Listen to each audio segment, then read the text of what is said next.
What's going on, everybody? GemMint here, back with another statue unboxing and review. And I know I'm late to the party with this one, but got Prime 1 Studios Batman Hush Batcave version and 1/3 scale. We're gonna do an unboxing, an assembly, a review, and I'll talk about why it took me so long to pick this one up. For now, let's take a look at the art boxes and bust these bad boys open. Gotta show some love to the art box. They are often overlooked, but yeah, nice color scheme here. Picture of the statue on the front here. The reverse side had more of a sketch version of it, but very cool. Now let's see what's inside.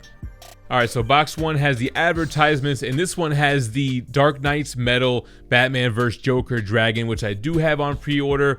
Can't wait to get that one in hand. I did unbox this Prime 1 Blitzway 1/3 scale Joaquin Phoenix Joker. Check out the review. And they do have the package contents and assembly instructions here. And oh my lord, all these pieces. The assembly on the back, and this video will act like a video assembly as well. But nice to have in the box. I sure enough used it. All right, so let's go ahead and remove the top layer. And man, we have so many bats. 1-0. That sounds so familiar. So let's get all the tissue paper out of here. And as you can see, a million bats. So let's just take a look at one. I mean, they're well done. They look good. The paint applications are dark, but they have the good sculpt in them, so you can see the wings and such. They just don't really key in together or onto the statue that well, but we'll talk about that later. Let's move on to one of the left-hand switch outs. This is the plain balled fist. Love how you can see the vein and the tendons from the hand, the muscles on the forearm, and I almost thought I broke one of the gauntlet pieces, but I didn't. Also, I love the kind of comic book inspired line work detail, which we saw on the Nightwing statue recently. Again, the other left hand has the same great detail. This one's gonna be where he's holding his grappling hook, kind of through his fingers in his hand there. And the last one is my personal favorite, holding the Batarang. Love that metallic look with the paint finish there. And all those gauntlets have two spiked ones and one nubbed off one, so nothing broken. Bruce Wayne's legs, so we can see the great detail in the sculpt itself. The texturing, the cross hatching, the line work, the movement within the boots. It looks amazing, and it has a great paint job. I love the blue and gray Batman. I like the shadowing, and it's Jim Lee brought to life. All right, on to the next layer. This is mostly the cape, so let's go ahead and remove the tissue paper and a couple of other pieces in here as well. So wow, huge cape. We'll take a look at it. This is part of the Batcave. It's got the warning going on here.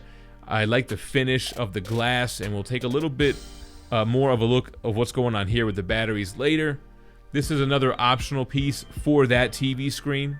We'll show that during assembly. And then we have one of 3 busts for each of the portraits. So I thought that was really cool to include. It's got great weight to it, its own little base here. And I believe they sell these separately.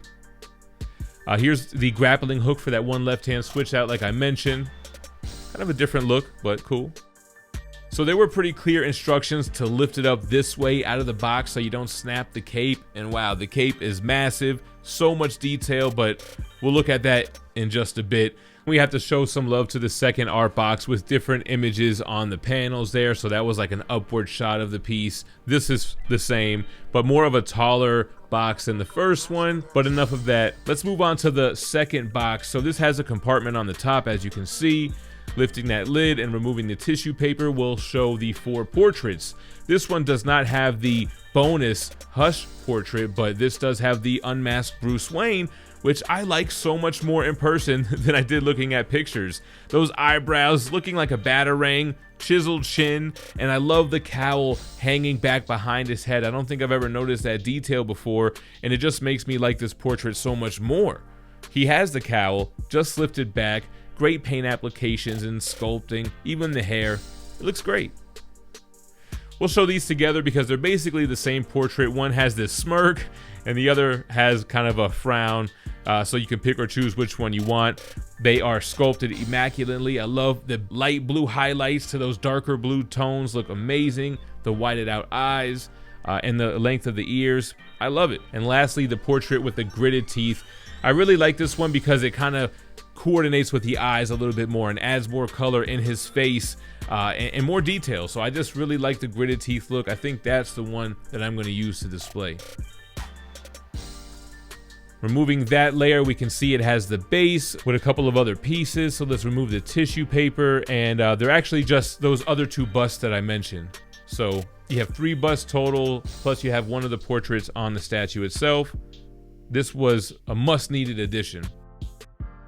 And then we got the Batcave base. I'm not lifting this up and holding it under a camera, so let's get it on the table and let's take a look at the top first. So you have that metallic look, the industrial part of the cave, and then you have the stalagmites. You have that rockiness of the cave. So I love that blend. Screams Batcave. It does the job well.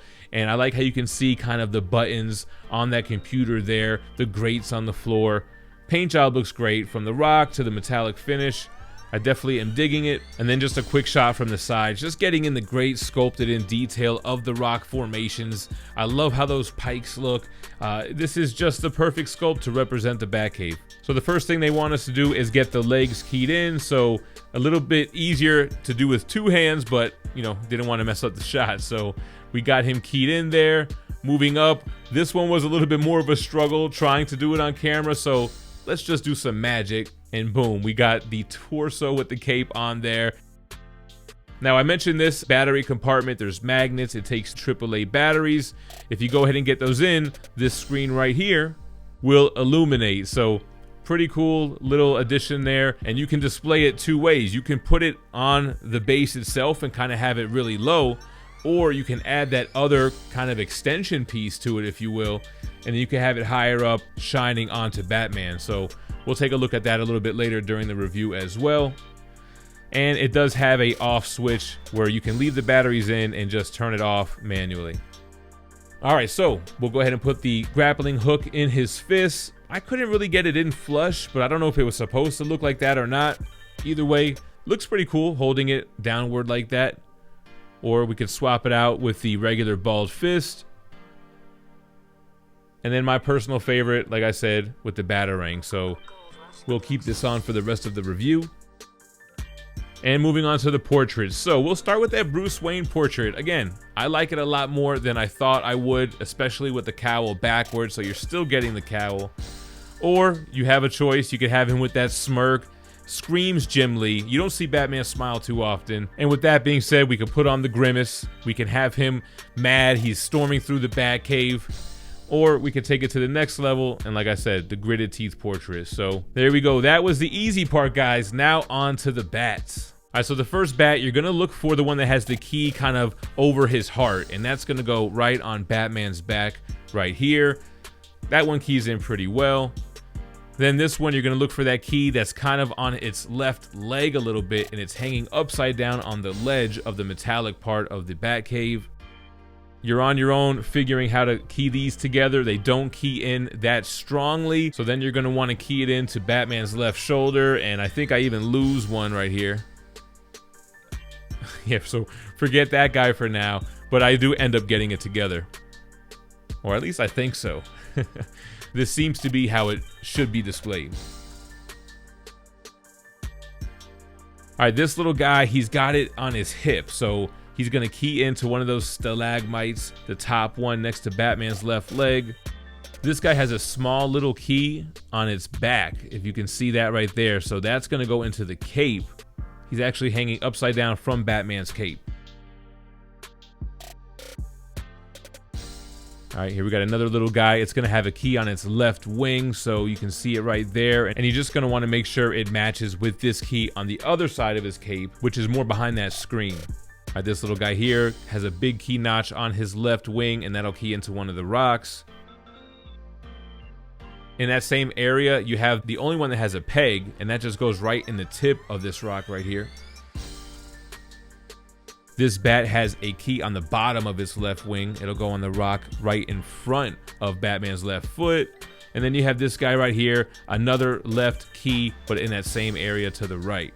And let's take a look at the bust. We'll put it on the turntable here. And as you can see, you can fit in a portrait. This is Bruce Wayne with the smirk, but you could even have the Bruce Wayne unmasked with the cowl behind his back. It'll fit on the bust as well. And again, it comes with 3 busts, so you'll be able to display every portrait. You don't have to box everything up if you don't want to.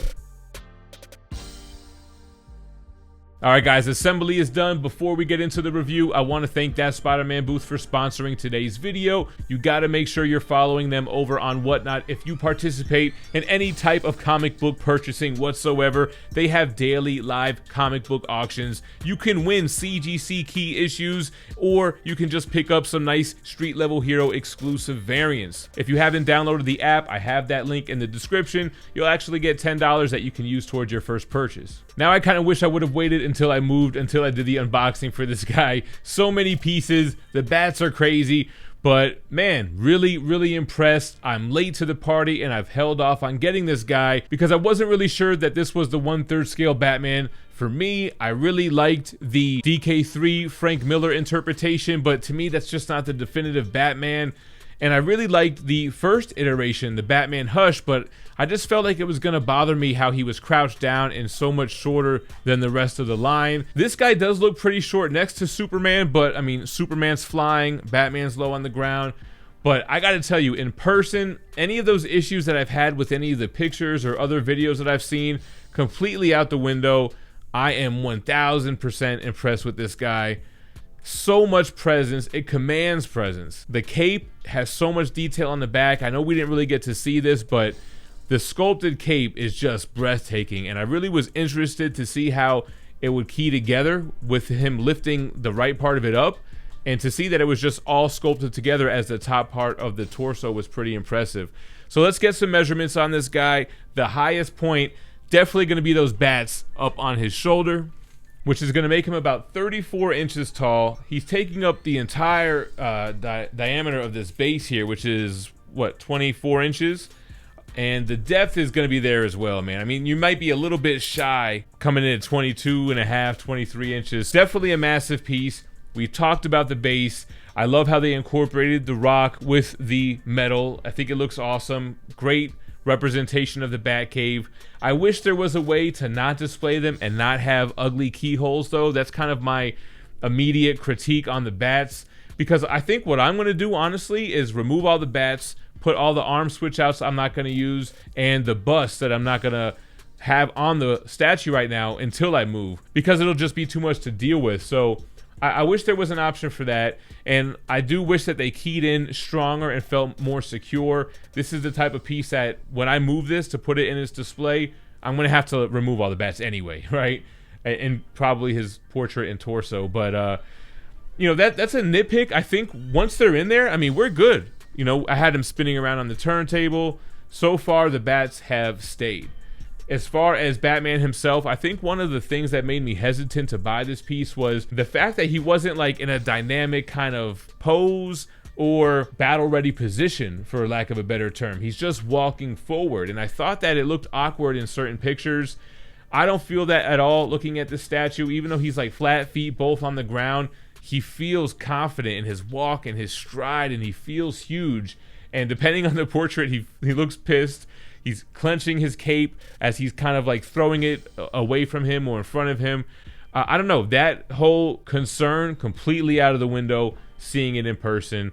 As Prime 1 does with these 1/3 scale pieces so well is all the texture that you see throughout the costume, whether it's a pattern used in the digital sculpt or the additional weathering like battle damage, or in this case, in this line, the comic book inspired detail sketches, which sets this off to a whole other level. I didn't even realize that was a thing. I saw it on Nightwing, but you know, haven't owned a Batman Hush. I don't think the Superman Hush has anything like that. I think it's cool that you get all those different switch outs, whether it's just a bald fist or a choice of 2 different weapons, and so many portraits here. So like I mentioned, there was a DX bonus version. I'm pretty sure that was a Prime 1 site exclusive, which had kind of a more of a recreation of a cover, more so than a real character, but mixing Hush with Bruce Wayne's face. That was limited to just 999 pieces and retailed $1,369.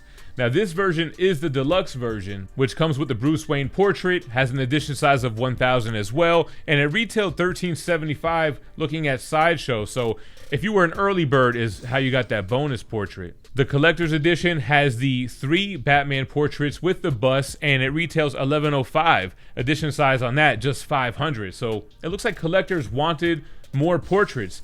Personally, I would have been cool with one portrait and no neck seam. That is kind of an ugly seam. It's much more pronounced than the rest of the detail on the neck, but I'm not really mad at it. It's supposed to be fabric. You're gonna see wrinkles and different types of folds where the cowl ends and the cape starts. So it's not like a turnoff for me. I love the piece, but I would have rather one portrait and not have that neck seam. And then of course they have the recently released all black variant where it's the black and gray costume rather than the blue and gray.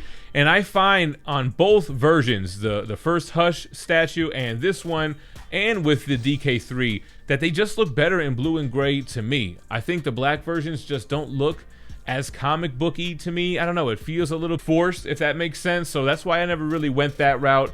Happy I went with the blue and gray. I will get a black Batman when the Jason Fabok one comes in. So happy that I finally decided to pick this one up, add this to the collection. We're gonna go ahead and leave you with Batman from Hush, the Batcave version, spinning 360 degrees on the turntable. Thanks for watching. Stay minty fresh. Peace.